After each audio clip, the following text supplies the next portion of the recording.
Well, good afternoon, everybody. I'm Brian Annis from the State Transportation Agency. Thanks for coming. I thought I'd go ahead and get us started in case any of you are catching that, the 4:10 plane out of Burbank. We'll get going. This, of course, is the second of our workshops on our discussion draft guidelines for the Transit Intercity Rail Capital Program.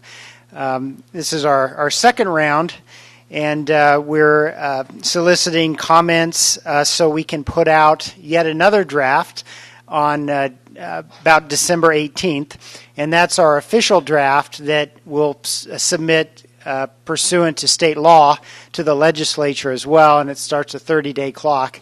And after that 30-day clock expires, we can go ahead and put out our final guidelines and issue the call for projects. Before I get started, let me introduce a few people here in the room. To my left is Chad Edison, who many of you know. He's our Deputy Secretary for Transportation at the Transportation Agency.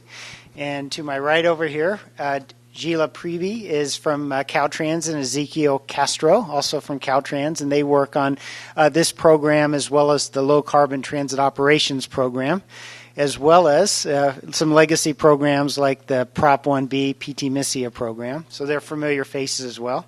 And I wanted to introduce Jennifer Lee as well. Where'd you go? There's Jennifer. She's from the California State Air Resources Board. And I think at the end of our presentation, before we go to questions, you have some information to provide as well. So if we forget to do that, stand up and wave your arms. Good. All right.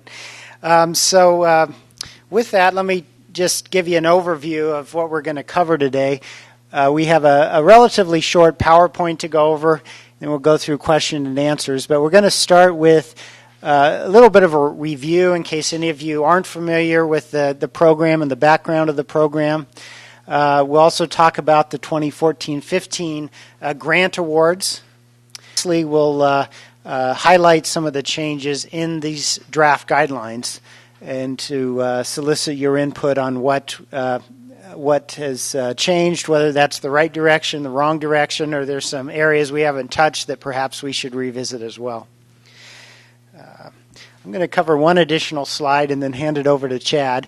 This slide is just a review of the program funding. We're transitioning in this fiscal year. The first year of the program, we had in technical budget speak what we called a Budget Act appropriation, which was a fixed amount on a one-time basis. But in this year, we're transitioning to something called a continuous appropriation, which basically means through a statute the legislature passed, they've given us ongoing budget or expenditure authority for these programs, including the Transit Intercity Rail Capital Program.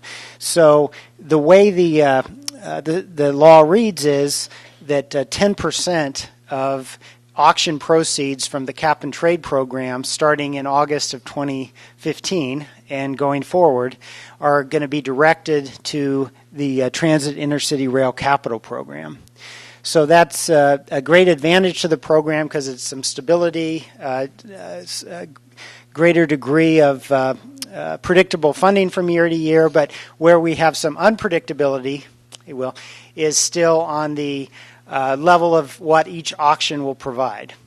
What we've done in this year, though, is provided an estimate that this fiscal year would bring in about $200 million, and we're looking forward to doing a 2-year program with these guidelines, so that would suggest about $400 million might be available in the next round. But we'll continue to review that up until the call for projects that will be in early February. Some other programs are highlighted here with their acronyms that also receive the 60% continuous appropriation from the Cap and Trade program. High-Speed Rail receives 25%.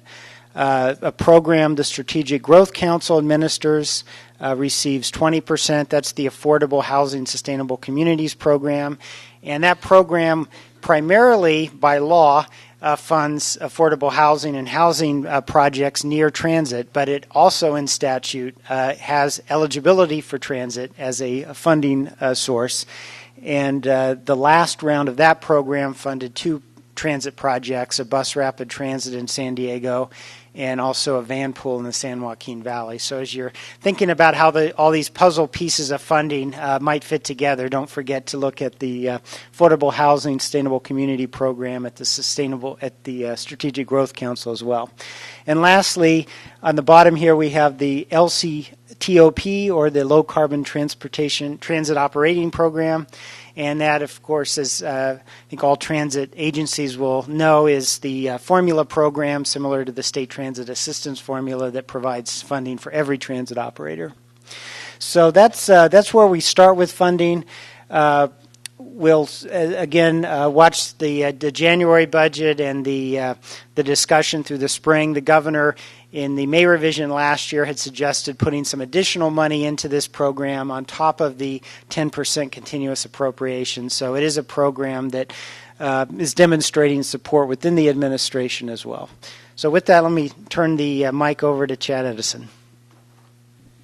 Yeah, and while we're on the funding topic, one more thing to point out is that we have the ability to take residual, if the actual auctions come in higher than the budget, we would have the ability to add that residual funding into the program. And so just keep an eye on kind of the developments that happen as we move towards our call for projects and as we move towards project selection, because our goal here is to allocate the 16, 17, and 17, 18 funds as estimated at the time that we make our selections, as well as any funds that are available at that time from residual funding from previous years, including this one. I will briefly go through a number of slides here that kind of overview the program, as Brian said, and then we'll talk specifically about some of the changes, and then we'll open it up for questions. The objectives of our program are very similar to what they were last year. With some clarifications, we are modernizing California's transit systems to reduce greenhouse gas emissions, expand and improve transit service to increase ridership, integrate rail service of the state's various rail operations, including integration with a high-speed rail system, and improving transit safety. The eligible applicants are a pretty broad cross-section of the state. Public agencies, including JPAs, that operate or have planning responsibility for existing or planned regularly scheduled transit services. And this has been clarified a little bit from last year with a few words added here and there. You'll see that in our SB 9 summary. It also clarified that ferry services were eligible for this funding source. So those are some of the changes that you'll see. But similar list of applicants to last time around. Projects must demonstrate GHG reduction, and so that's the starting point for an eligible project.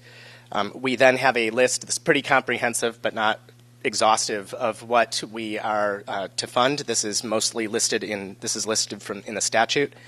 Rail capital projects, intercity, commuter, and urban rail projects that increase service levels, improve reliability, or decrease travel times, and rail bus ferry integration implementation, and then bus rapid transit, bus and ferry transit investments that increase ridership. Our evaluation criteria are in the same 4 categories as last year: reducing GHG emissions, increasing ridership, integration with other operators, and improving safety. To that, we would also highlight the importance of disadvantaged community benefits, and also the risk of the project, which we look at, and so I'll give a little bit more detail there. On the secondary criteria, we're looking at co-benefits.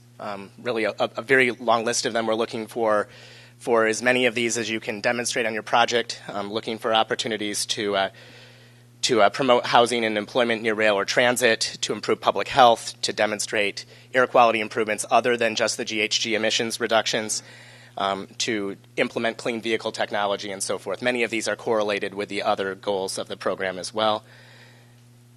We have the benefit to disadvantaged communities, the collaboration among multiple agencies and operators. Here we say rail operators, but that's really a broader collaboration across any of the agencies is welcome. Geographic equity is one of the things called out in our statute. And that's both kind of at a regional scale as well as a statewide scale. And then consistency with regional plans, your integration across modes, and the quality of the financial plan. If you're suggesting that you have a major operating increase, you need to be able to demonstrate that you have the funding to support the service, that you got the capital from us to expand. We look at the risks of the project as we're looking at the project selection. So we're looking at both the risks to the GHG emissions reduction benefits as well as the cost, scope, and schedule. And we consider the readiness of projects, whether they have what their environmental status is, and then the agreements with key partners. If you need a railroad to sign off, for example, on a service increase, probably like to see a letter of support from that railroad saying they're supportive of your project, and not that that's something you're going to negotiate in the future.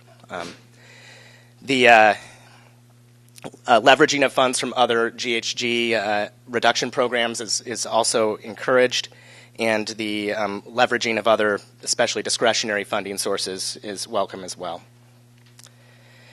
In 2015, in June of 2015, we selected 14 projects that kind of spanned the state. I won't go into the details on every one of these, but they were really a pretty broad cross-section of both types of projects and agencies. If you have any specific questions about projects, please feel free to ask that during the break. But really, we had many projects here in Southern California, from vehicle purchases and to light rail investments in the Blue Line and so forth. SB 9 made a number of changes to the statute behind our program. Many of those clarified things that we had already started to address in the guidelines last year and made them formally part of the statute. Other things were specific direction on new efforts that we should be taking with our program. At the beginning of the bill, it really specifies how to form and how to define transformative capital improvements, and focuses that definition on significant reduction in VMT, congestion, and GHG emissions by creating a new transit system, increasing the capacity in an existing transit system, or significantly increasing the ridership of a transit system. It also takes out specific references to operational projects and does not have a specific eligibility for funding operational improvements or operational investments. It also confirms the eligibility in clarifying the language in many places of both bus and ferry transit, requires the approval of a multi-year program of projects, and you will see that in our recommendation here to go out for a 16-17 and 17-18 program now, and it expands the eligible projects to specifically include infrastructure access payments to host railroads. What this is basically the purchase of service over the corridor without specifically incurring specific capital investments to get that service over the railroad. So this is something that's been used in other parts of the country, and it would be an eligible expenditure here. A project evaluation is it identifies a number of specific elements there: the extent to which a project reduces GHG emissions. It adds to the co-benefits of projects that support an SES, enhancing the connectivity, integration, and coordination of the state's various transit systems. It identifies supplemental funding from non-state sources as an element of project evaluation, and increases in transit ridership. So these are all things that are kind of explicitly added to the bill and are reflected in the overview I just provided. It also is very specific that an applicant can submit an application to fund a project over multiple fiscal years, and that by July 1st of 2018, we will approve a 5-year program of projects, taking funding all the way from the 18-19 fiscal year out through 2023. So that's something to really consider as you're coming in this round, is how does that lay the foundation for what you would apply for in a July 2018 decision point for a 5-year program. And then after that, every 2 years thereafter, I believe it's by April 15th, if I remember right, that we will be making additional selections using both, any accumulated residual funds, returned funds, as well as 2 more years of new funding. So this starts to look more like the STIP process once we get out past 2018. I would envision that shortly after this current cycle gets through its awards, that we'll be starting to work on our 5-year guidelines shortly after that, and really trying to give us more time in the process to get to that 5-year program. It also has specific language in, allowing a grantee to apply to the CTC for a letter of no prejudice to allow the agency to expend its own money in advance of an allocation. That gets important because as we get into these multi-year funding assignments, some of the allocation of funds may be for a year later than when you actually want to start drawing money for the project, and this gives you the ability to expend local funds and get repaid from the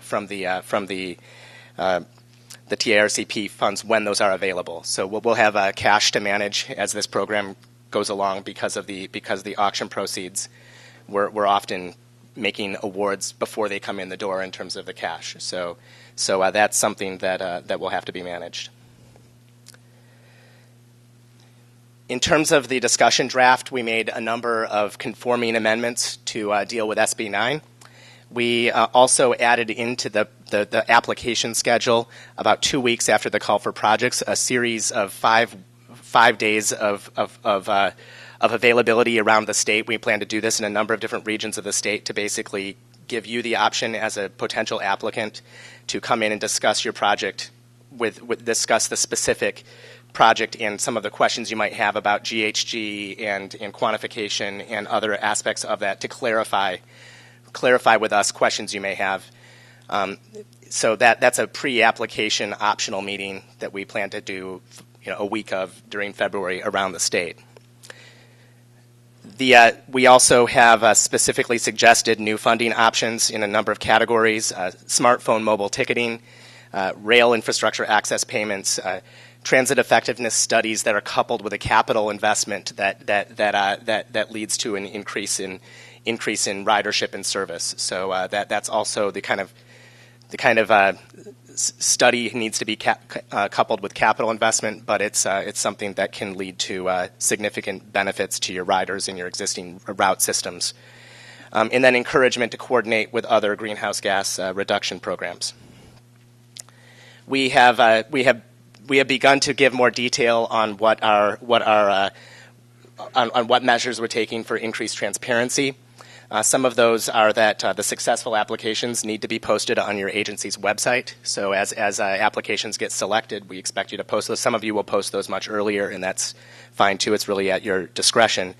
And then we intend to give detailed information on our evaluation ratings for the selected projects to be able to show how each of the eligibility criteria was rated from a kind of high, medium, low type rating, and maybe set some expectations as to how you would achieve those ratings. Increased detail on the benefit and disadvantaged communities, including documentation of efforts to mitigate or avoid displacement, and to be clear on what the specific need is that you're meeting in the disadvantaged community, and then consistent with the Air Board funding guidelines to report quarterly on the outcomes of your project as it goes through its construction phase and to operations. Some key dates to be familiar with, and by the way, this whole presentation will be posted on our website, and also the video from the 2 workshops will be online as well. We have the informal workshops here that we're completing today. On December 18th, or before, we will publish our draft guidelines and start that 30-day clock before we can do our workshops in January. And in January 19th, 20th, and 21st, we will do a set of 3 workshops, the first here in Southern California on the 19th, the 20th and 21st in Northern California and with a CTC, and then publish our final guidelines and do a call for projects in early February. The consultation opportunity that we referred to, the 22nd to 26th, applications due on April 5th, and publishing our list of approved projects on August 1st to give us a little bit more time on the review end. We have not made a specific, one of the other changes in this draft is that we are not putting a specific dollar limit on the value of the projects that can come in. We also are not limiting agencies to any specific number of applications. There is some guidance in the guidelines that suggests if you come in with a single project that's really expensive and has has no scalability or phasing to it, you put yourself at a fairly high risk of maybe not being competitive with other projects of a similar scale. So that's just a note that that you probably don't want to come in asking for half of the money, and have nothing in that can be done in a phase or scaled. So at this point, that's kind of the overview presentation. Let me give a quick, Jennifer, if you want, do you want to say anything more about the handout you've got and what it covers? I can just say what it covers. Here.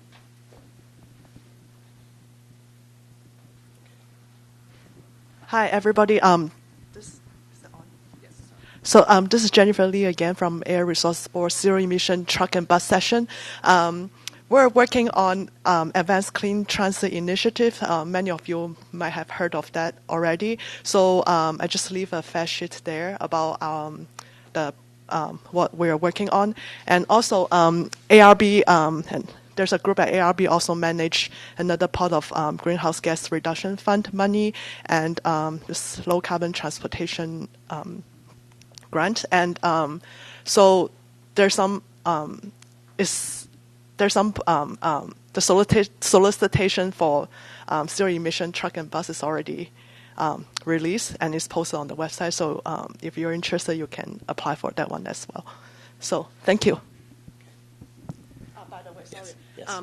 We're planning a series of workshops in the coming months. So if you're already on the ARB listserv, you'll receive the announcement. But if you are not on the listserv, you're welcome to leave me your contact if you're interested. Thank you. His hand up first. Hi. Chad, I think starting off, I just want to express our sincere thanks to CalSTA staff and your leadership over the course of last year on the first cycle of the TIRCP program, and appreciation for the administration's support of increasing the funding coming into this program. I think, as you guys can appreciate, we're very interested in SB 9 and the focus on getting towards investments in larger, transformative projects. The one thing that clearly has been a concern is how long it's taking us to get to a multi-year program of projects, recognizing that helps kind of pool, the amount of funding that might be available in a given cycle. And where it ended up with SB 9, as you've identified in the presentation, was that that would not have to occur until 2018. And I guess from our standpoint, we're trying to understand what limits or prohibits CalSTA from actually adopting a multi-year program as a part of this cycle. Is there anything that impedes the state from going ahead and doing that here as cycle 2 versus waiting until the third cycle that would likely be a part of the 2018 timeframe? Well, first of all, I mean, one thing is both last cycle and this coming cycle, we are proposing multi-year programs or projects. So we're doing more than 1 year at a time, and that's this year I would say we really have 3 years because we have whatever additional is there in this current cycle, and based on auctions that come in, as well as the next 2 years ahead of us. We can try to address the multi-year nature of this in terms of that longer-term program. We have been given specific direction to do that by June of 2018 at the latest, as you point out.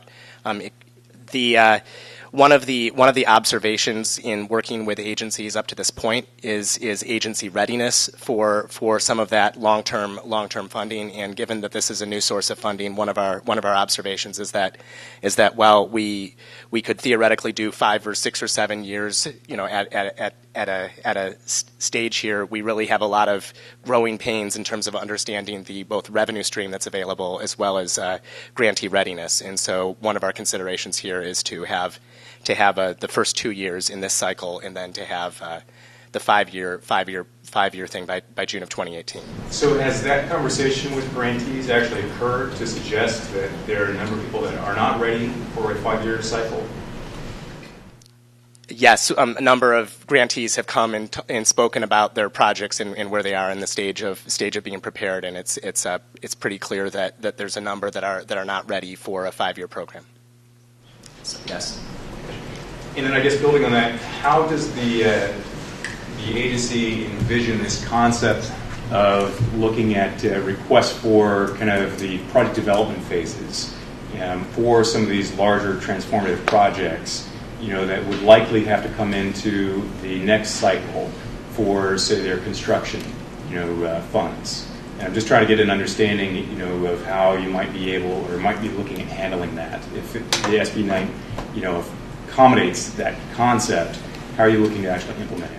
Well, one of the things that's critical in our program is that the money that we are being asked for in the application round is going to specifically have a guaranteed delivery of greenhouse gas benefits. And so one of the challenges in funding only a planning phase of a project is that planning money does not allow us to claim a specific GHG benefit. And so that's something that is again one of the reasons why we actually have the 2-year and then the 5-year program, is that there are a number of projects that have to get through some of the more specific planning in order to know what that request is for the longer term funding, and also that the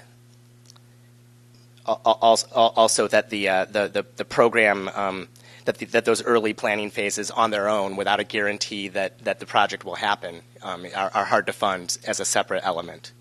So that's really more tied to the CARB requirements to get a GHG benefit out of the spending than it's tied to specific ability to fund these kinds of programs through something like the STIP. It's really a different kind of criteria that we have.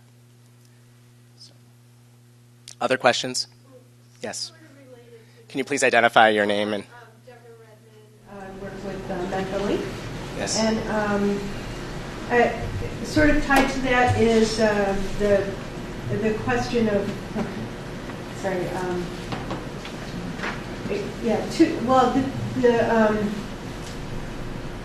planning funds planning funds as the PD portion of a larger construction project. It seems like it would be optimal under this program and where it's headed with 5-year cycles to put it all together and program it over 5 years. Can you do that, or is there a 3-year expend within 3-year mandate? And further, is there another kind of other constraint on the must fund within 6 months by the end of completion of a study phase, it appears? So unless, I'm trying to think of, there are not a lot of projects that could fit that bill. So we will work to clarify this question in the guidelines. So that's a helpful question in general. We do have the ability to have an allocation for each phase like the STIP would. We can fund the planning phase. If we funded the whole project, we can do an allocation to that in 1 year and then later do the next allocation. And that 6-month expectation, like the CTC has on other projects, would be related to that specific phase that was funded. So if we funded the whole project and there's PS&E and then there's right of way and all these other elements, those can be specifically allocated on their own as part of that broader agreement. So yes, you could get 16 money for one element and then 18 money for the construction and so forth as we move into a multi-year program and do those. We'll be trying to align the money with the years in which you're going to come in for the allocation. That's the intent here. And so yes, we do expect some projects when we're committing to that large project to have multiple allocation actions at the CTC. Yes. We have a project that we think would score very well, but at this point, having not raised enough money to complete the project, we're planning to go into the debt market.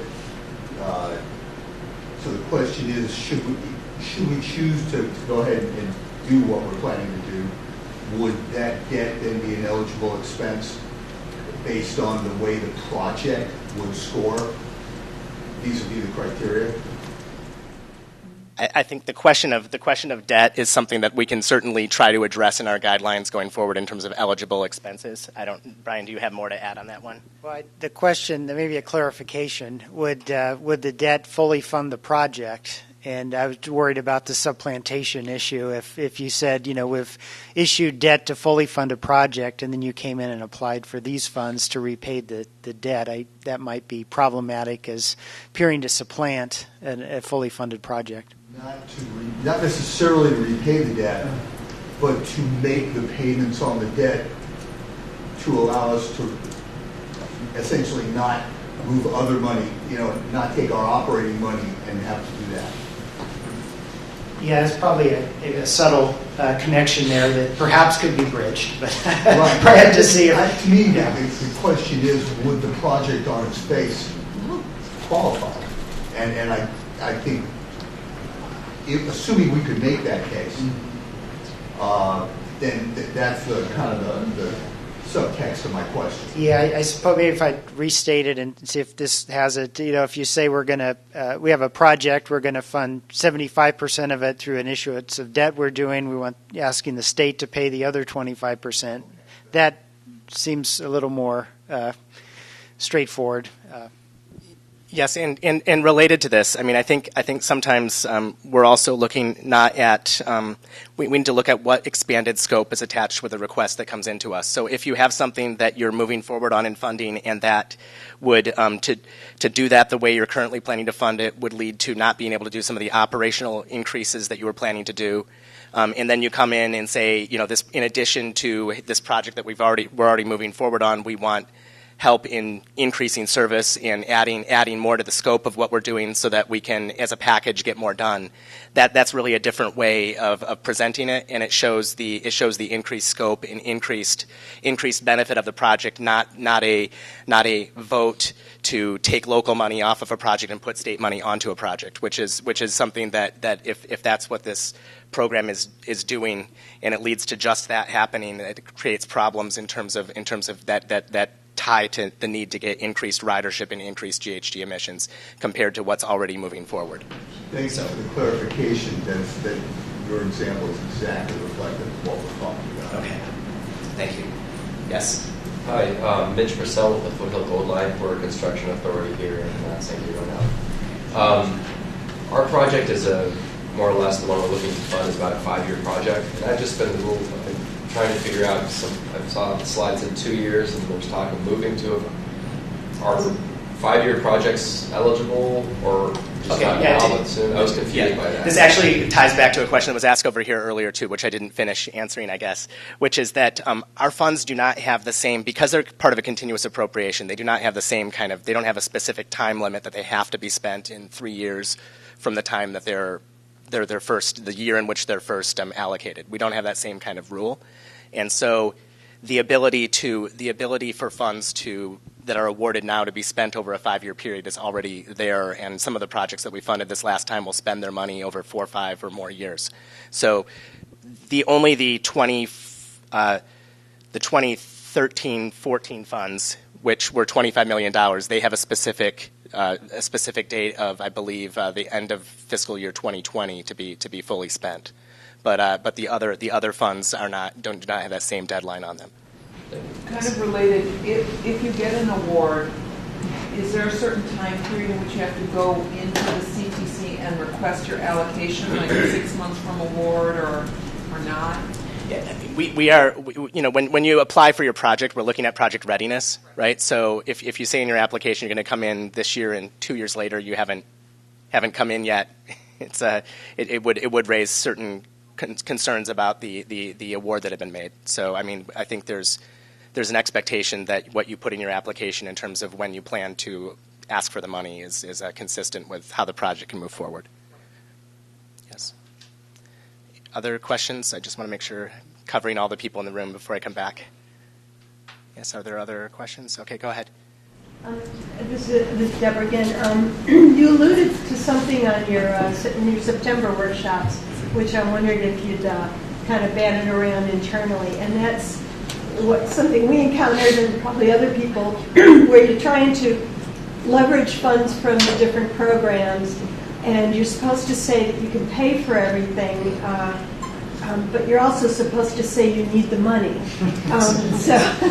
So I'm wondering, I thought about what kind of solution to that, and I'm wondering if there could be a team review process where if somebody's coming in and presenting a funding package that is different, carbon, cap and trade projects, where you could internally have a review team that is looking at it together or something.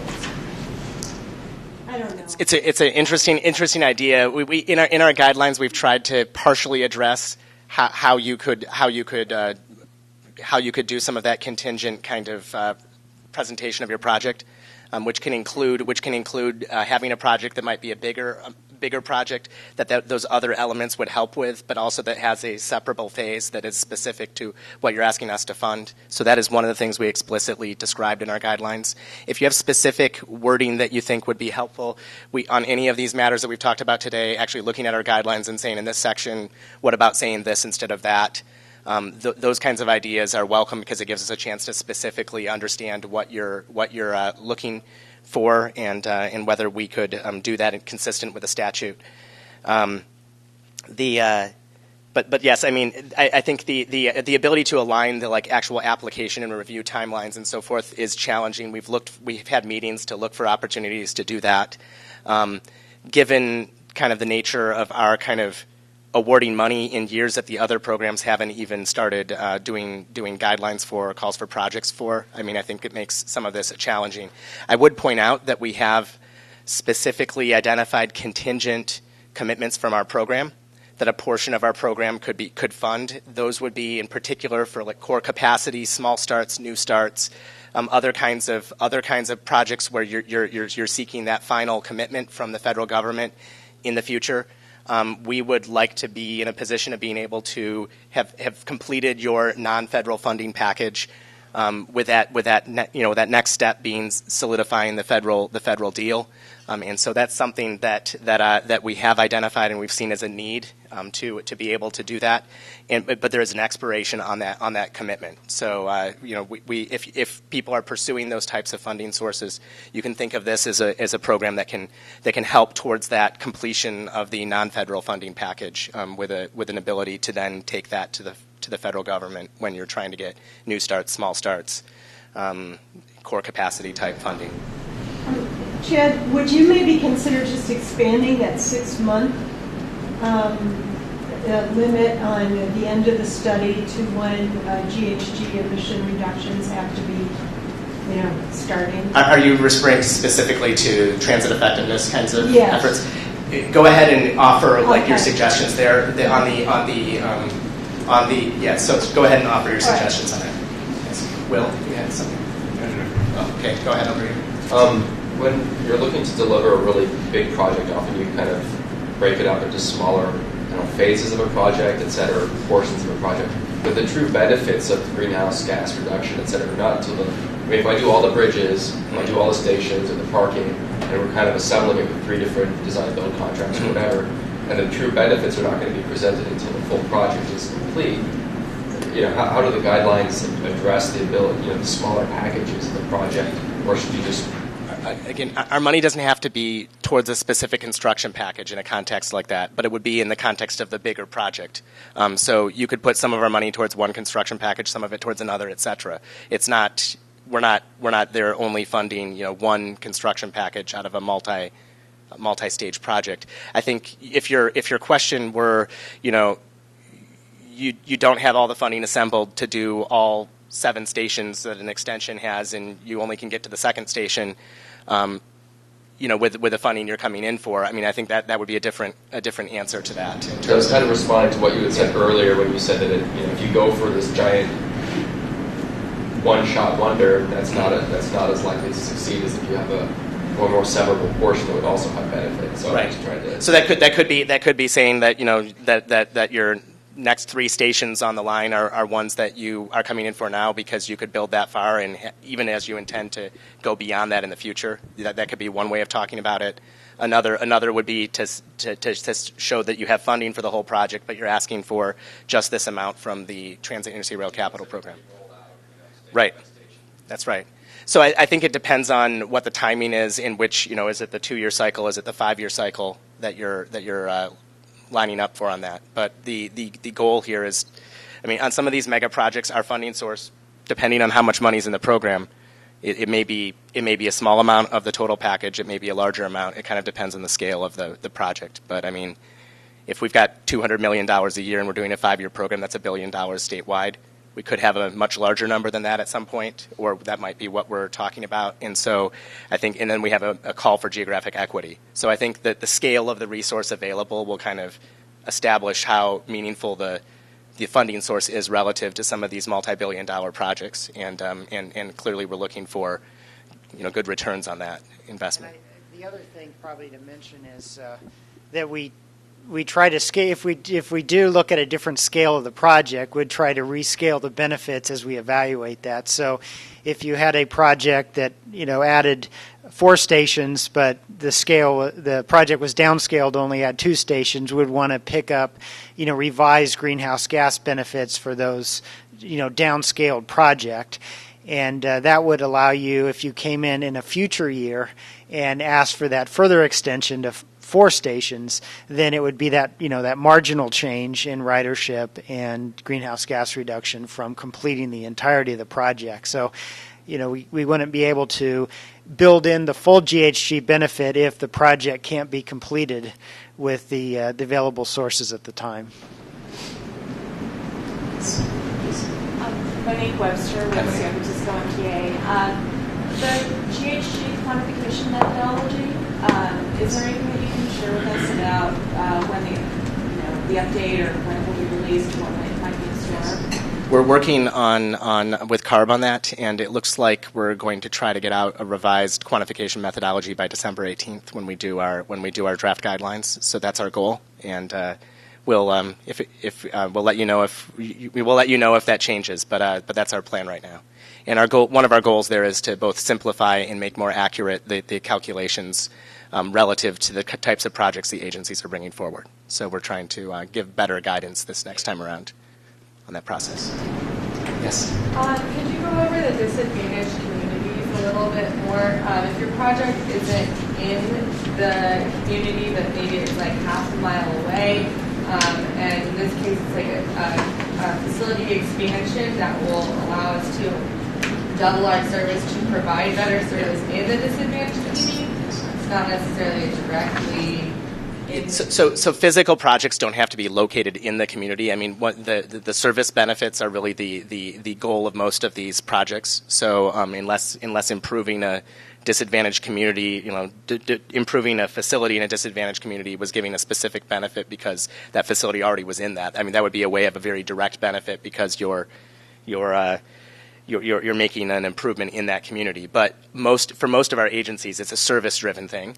And the extent of your benefits is part of what you're representing in your application. So our half your riders, if you're able to expand service by, double your service across your whole system as a result of a project that we fund, if half your rider base coming from disadvantaged communities, and that increase in service is half of the benefit is likely to go to that customer base. I mean, that would be the type of thing that you would describe to show that you're having a meaningful meeting a need that community has, and that you're having a meaningful impact on it. And different projects will have that at different scales. Some will have stations in disadvantaged communities. Some will have them near. We have the definitions of that kind of in the DAC part of our. We have kind of an appendix or an attachment identifying disadvantaged communities in the back of our guidelines, and take a look at that and ask any clarifying questions if you have them. So. One other thought on the disadvantaged communities is there are the 2 measures of benefiting a disadvantaged community, and there the program statutorily targets at least 25%, and then there's the 10% within a disadvantaged community, and we're a little more explicit on that aspect this time around. We'll have to actually check the guidelines and make sure we're indicating that, at least 10% should be within.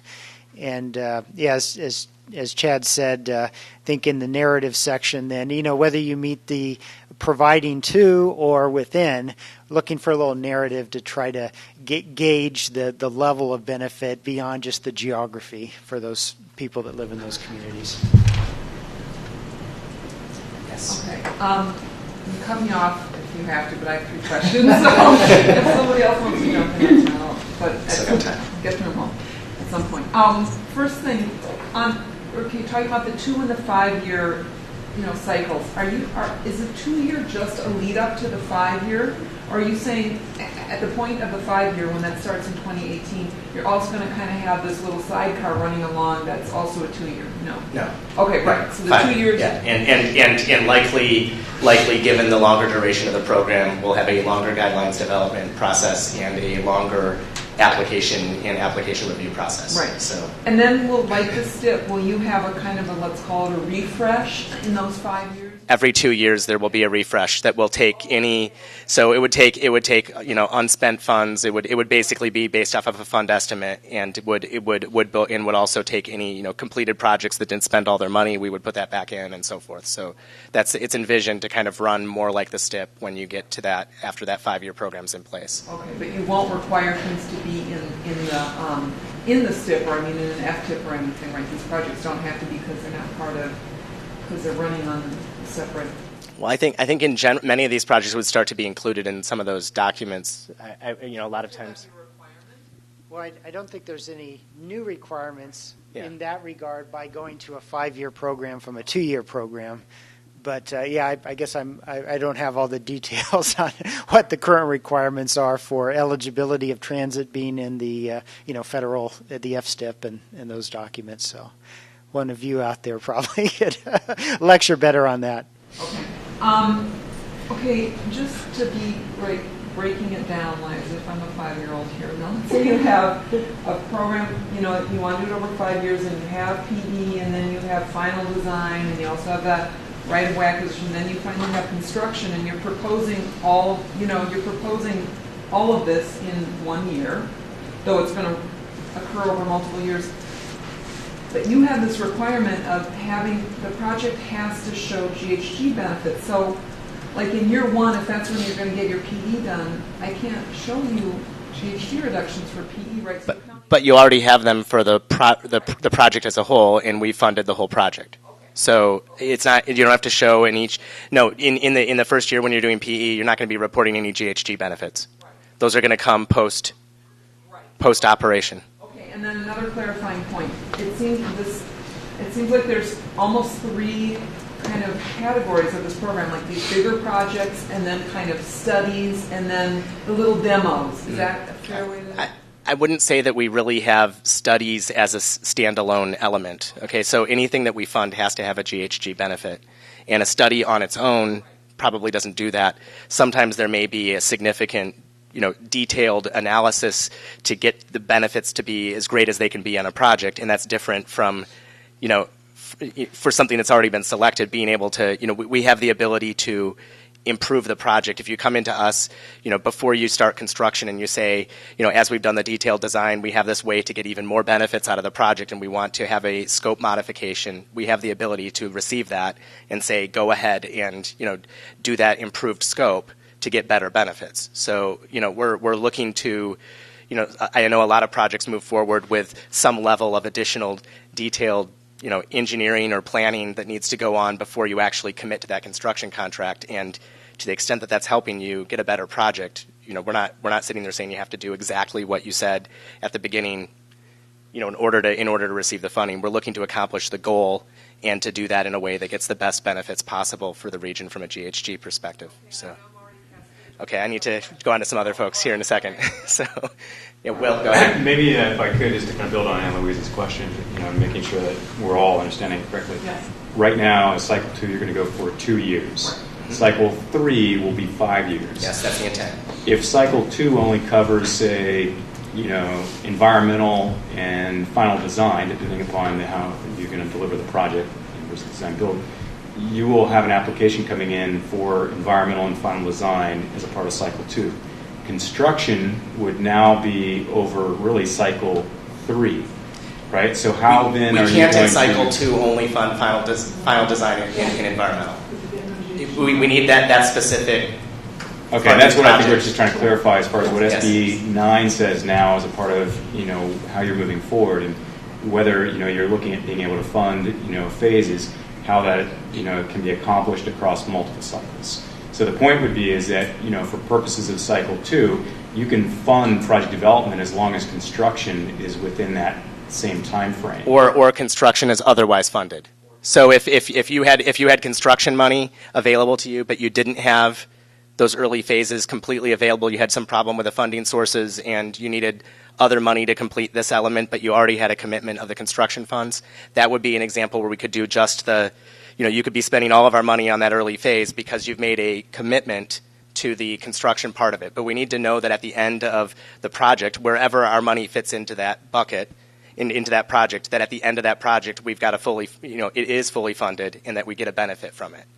So there is a nuance here where we can fund just those elements. There's no prohibition on it, but it needs to be coupled with the commitment and not needing more money from us to get the full project built in operation to get the actual GHG benefits.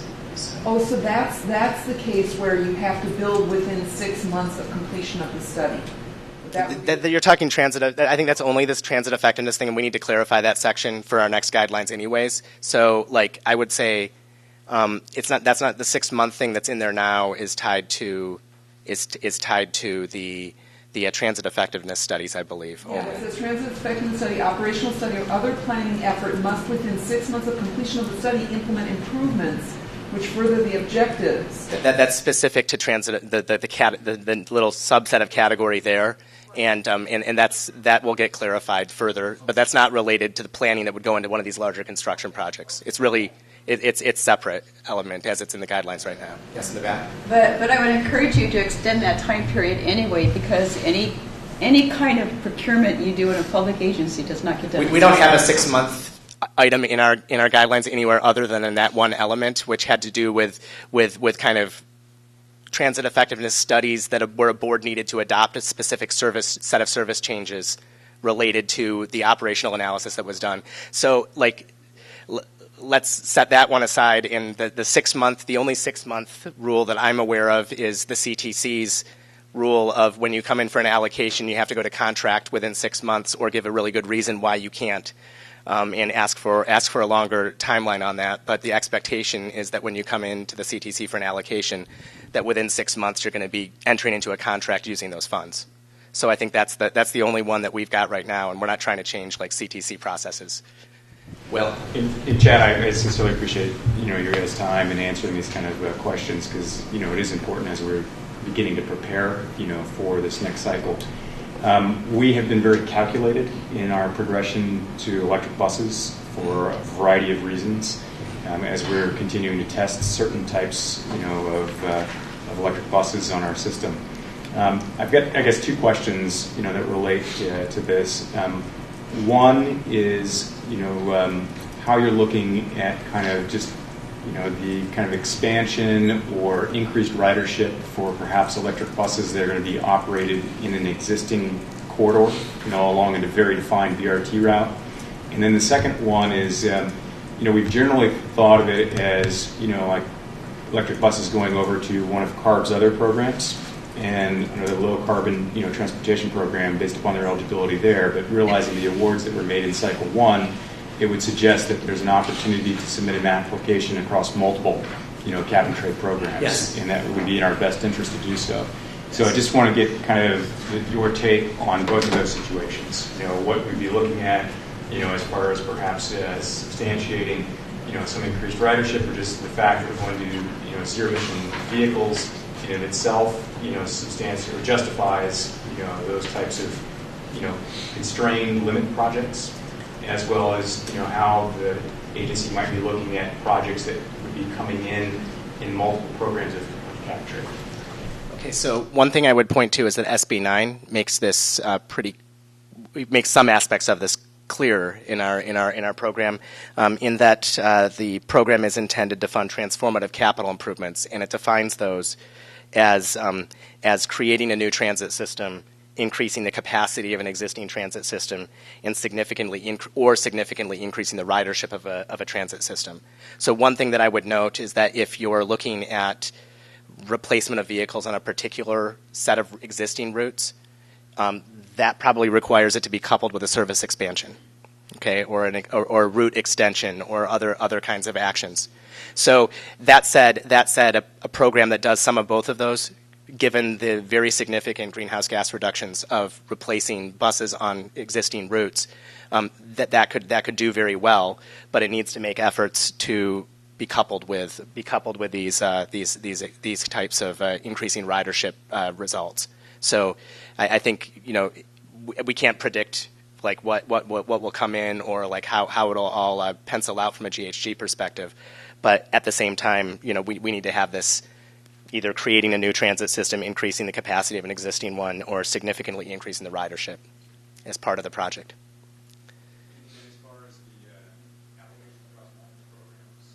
Encouraged.